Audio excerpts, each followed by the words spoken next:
I saw your hand go up first, right here. Hi, thank you very much for your really wise words. I want to ask a follow-up question along these lines, which is that, maybe I'm wrong on this, but to me it seems like a major issue that we have is this historical amnesia, where kids get bombed every like 5 years or so. We have an outcry, but I feel like the issue is that we forget, and therefore you end up having a freezing of the conflict, which is something that is very beneficial to the occupation. So my question is, what advice do you have for all of us and for people around the world in terms of slogans, or in terms of education, political messaging, on how to combat the historical amnesia and how to make sure that we continue to remember that Palestine is occupied? Thank you. Well, I have to say that's a very tough question. There's no question that the degree of support for Palestinians is at a very high level that can't be compared to anything that preceded. However, it's really not unprecedented. I remember after Operation Cast Lead in 2007-8, there were huge demonstrations. Mehdi Hassan, some of you may know, he once described me as a rock star in the Palestine movement. I don't particularly care about the descriptive, but what he was talking about was actually quite true. In that era, in around 2008, everywhere I spoke was between 500 and 1,000 people, everywhere. So that is a sobering fact, that exactly what you said. You can have a huge amount of public interest, and then it evaporates. And as a matter of fact, Operation Protective Edge in 2014 was much more brutal than Cast Lead, much more brutal. And it brought out far fewer people. And then along came in 2018 the Great March of Return, and that was probably the most shocking example of Israeli brutality of any of its operations, because these were overwhelmingly nonviolent demonstrations in Gaza, overwhelmingly. And the Israeli sharpshooters were targeting children, medics, journalists, and people who had physical disabilities, folks in wheelchairs. It was grotesque. And there was almost there was no reaction at all. I was very cognizant of that fact. There was no reaction at all to the Great March of Return. So exactly as you said, there is this problem of, the only thing you can call it is, it's the problem of the political moment. You never know with the press, you never know with the media, you never know what's going to capture people's attention. I was certain that the Great March of Return was going to capture people's attention. Okay, you tell us to practice nonviolence, you tell us to practice nonviolence, we're practicing nonviolence. And I was in touch with the people in Gaza. I felt very embarrassed afterwards, because I was very encouraging. I thought it would work. And it just didn't have any resonance. So the only thing I could say is, you don't control circumstances. And the press and also politics itself can be very fickle. What you have to do is two things. You have to maximize the moment. And now is the moment for the Palestinian cause. This is a moment. So you have to give your all at this moment. I'm not going to tell you how much you should jeopardize, because it's a serious issue. It is jeopardy. In my day, I'll just give you, and you'll forgive me for sounding like the old man telling you war stories, but in my day, I remember during the war in Vietnam, I had quite a few friends who wanted to become medical doctors, and they eventually did become medical doctors. There was a question when you got arrested at a sit-in over the war in Vietnam. I remember my friends were very torn because that mark on your record, and there goes law school. Excuse me, there goes medical school. It also meant there goes law school, by the way, but there goes medical school. And as we know now, certain people are being very vindictive, and they're warning students, if you participate in the demonstration, we're going to get your name, and you're not getting into any of the top law firms. Kiss that goodbye. You can have that Harvard law degree, but you are not getting into the top law firms. Case closed. So I don't want to in any way diminish the risks that you folks will be taking at this moment. On the other hand, I have to say that exactly as you said, these are very intelligent questions. Exactly as you said, it's very possible in a month it'll vanish from the headlines, from the news, and people will have moved on to something else.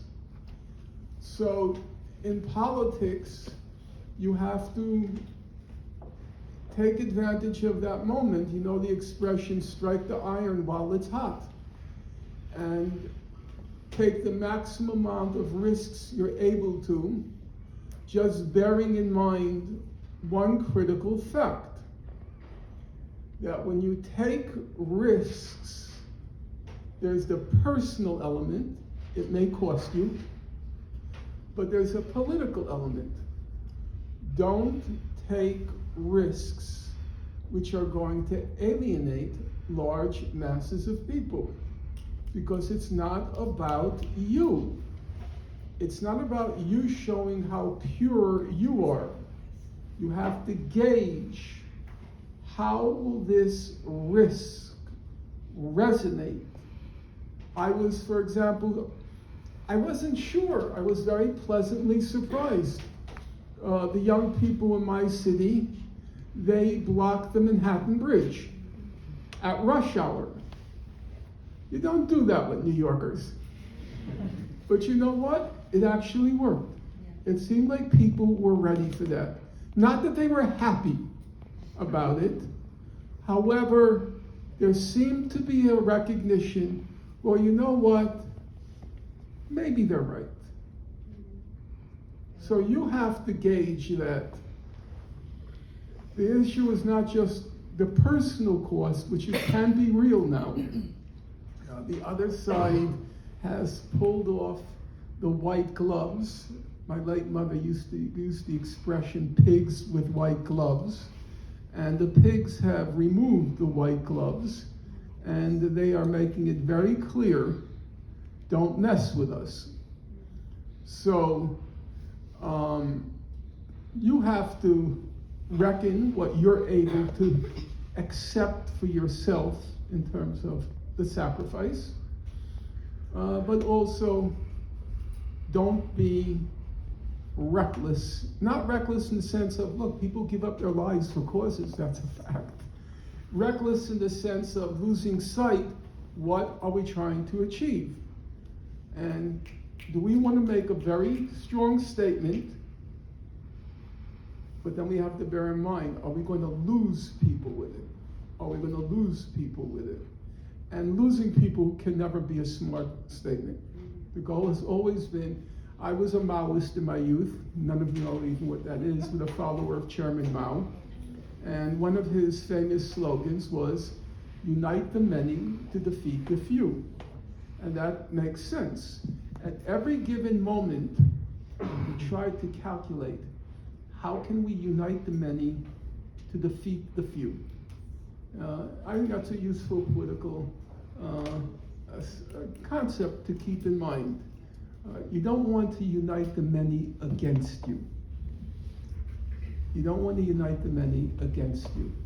You want to unite the many with you by isolating that handful who are standing in the way.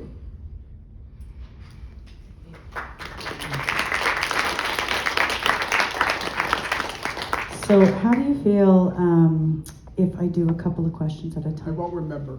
Okay, we'll do one I at a have to be time. honest about that. All right, no problem. I'd rather you be honest. Yeah. Okay, so we're gonna do here, but you first. Thank you so much, Dr. Finkelstein, for being here. I really appreciate your efforts in this movement and you using your scholarly abilities and knowledge to help us. It's extremely appreciated. I'm a York University student. I'm not Palestinian, I'm Algerian, but I do have some questions that are leading on from the previous question about the slogans.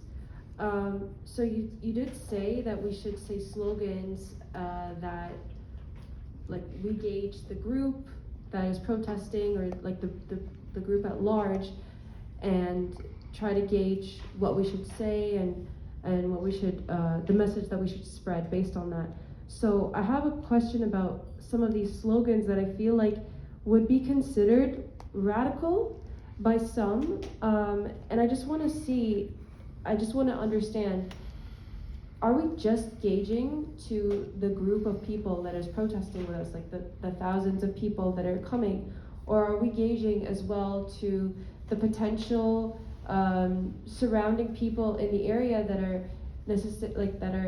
I don't want to say neutral, because I feel like, personally, I feel like at this point, if you've seen all of this and you've seen people's speeches and you've seen the images and you've seen the information and it's in your face, you can't really avoid it.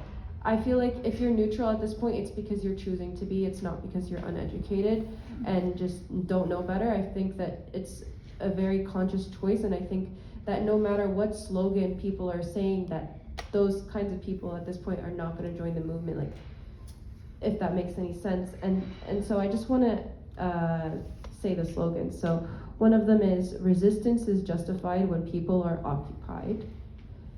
The other one is the famous one, from the river to the sea, that people like that are not in the movement love to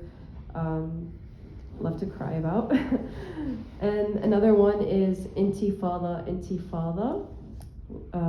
And the other one is, well, its existence is resistance. And then another one that I think is not like super radical, but I think it's maybe, I don't know if it's achievable. It's free Palestine within our lifetime. And settlers go back home is another one I could think of that would be considered radical. So these are just some of the slogans. This is the kind of message that I'm wondering, is this something that the public is gauged to? Because these were all mentioned during, I think, most of the Toronto downtown protests that have had like over thousands of people coming each time. So I think that at least in Toronto, people are gauged that are on the Palestinian side to these slogans. So, well, thank you. Okay. I really appreciate this evening, and I'm glad it's being taped or recorded, because these are kinds of questions that people who have been active ask. These are not abstract questions. These are very concrete questions, which means you're in a room filled with activists who are facing real concrete questions and obstacles and trying to figure their way through. And that's obviously the best thing when it comes to politics. It's not a philosophy seminar, it's the real world. You asked several questions there, and I'm going to try to go through them one by one. Excellent question. Who are you trying to reach? And there was a follow-up to that, namely, I think we've reached everybody we can reach. So I think we can say whatever we want, because we're not going to reach anyone else. That's the implication of what you're saying. But I don't think that's true at all. First of all, you have to remember there's a huge distinction between those who sympathize with you and those who are willing to do something about it. Right now, those who are willing to do something about it, go to demonstrations, go to sit-ins and so forth, still a small minority. People who are ready to do. So you want to win people over to, you know what, I think I should go to one of those demonstrations. And that's certainly possible. Anybody who's ever been in the movement watches how it grows and grows and grows and grows. So you can't say you've reached the maximum already. You're just a tiny minority who are real activists and are ready to do something. So you have to always you're always trying to get other people involved. When we used to demonstrate in the 1960s, you know one of the slogans always was? We marched down Manhattan streets, join us, join us, join us. All these people on the side watching, we want to get them involved. Join us. Probably the most common slogan we had. We want to build our numbers. We want to build our numbers, and then we want to intensify our actions. Those things come over time as you build a movement.